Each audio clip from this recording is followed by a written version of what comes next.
A few months ago, McDonald's made headlines by releasing a new campaign which featured the first use of Ronald McDonald in a televised commercial in more than 15 years. A lot of people out there have been talking about this as if it was a very casual decision that McDonald's probably made just a few weeks or months before that came out.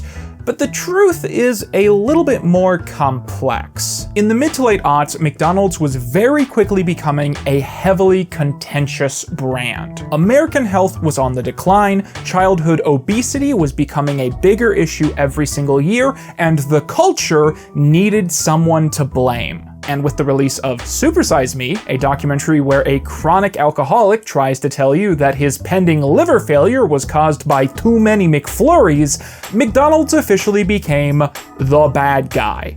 Two major criticisms were widely thrown at McDonald's around this time. The first was that they had built their entire brand around advertising to kids. Through play places, they had built extensive community infrastructure benefiting children, and characters like Ronald made kids associate fun and playtime with hamburgers and fries. Secondly, claims were suddenly being made that by using Ronald McDonald as a mascot of both an unhealthy fast food chain and a charity that benefited kids and communities around the country, McDonald's was trying to deflect criticism. With pressure mounting, it was very suddenly decided that Ronald McDonald would only be used for the Ronald McDonald House charities, and that McDonald's would try to rebound with horrifying monstrosities like this.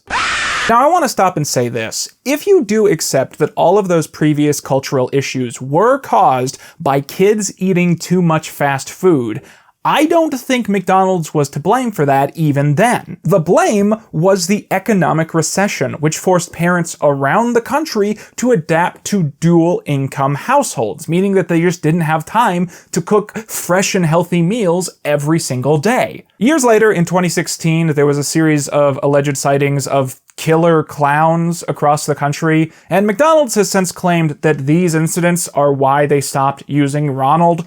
This is a lie, and not even a very good one. That would be like me saying that Obama only got elected because of TikTok. I do think there's probably a grain of truth in there, and my guess is that 2016 is probably when they stopped doing physical appearances of Ronald McDonald at the restaurants. Because after they stopped using Ronald in commercials, there was still this period where Ronald, would show up and take photos with kids at the McDonald's restaurants, and you'd have the statues and the benches and all that sort of thing. And after 2016 is when they really started removing all that stuff en masse and moving a lot of it to the charity locations. Following Ronald's exit, McDonald's slowly began restructuring their brand to target adults more than they were targeting children. McDonald's turned from a vibrant play place haven for kids to a cheap diner that you might sit at to try and work on a college paper. This started the McCafe era, or as I like to call it, the gentrification cube era. McDonald's has prospered from this, pushing delivery apps and drive-thrus more and more and trying to minimalize their interior settings. But the negative side effect for this has been that McDonald's doesn't really have a very good brand image right now. And so naturally, in the last 5 years, we have seen the return of the McDonaldland characters.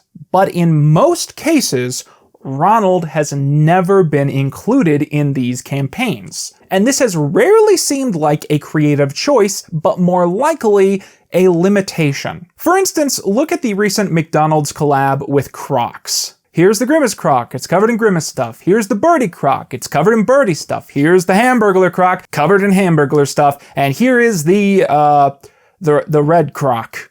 It's red. Use your imagination. It seems that using Ronald has been off limits for a lot of these projects, with only a few fringe exceptions. Now, that new commercial, if this is a one-off event or if Ronald is going to become a regular part of the brand again, we're just going to have to wait and see. But I do think it's telling that these advertising campaigns have been directed at nostalgic adults and not actual kids, and that the latest campaign that included Ronald was very cheap and lame and otherwise forgettable. It really makes me wonder what McDonald's is going to do in 20 or 30 years when they have an audience of kids and adults that just have no nostalgic relationship with any coherent version of their brand. But regardless, I think for now we're going to see a lot more of this kind of slop from places like McDonald's.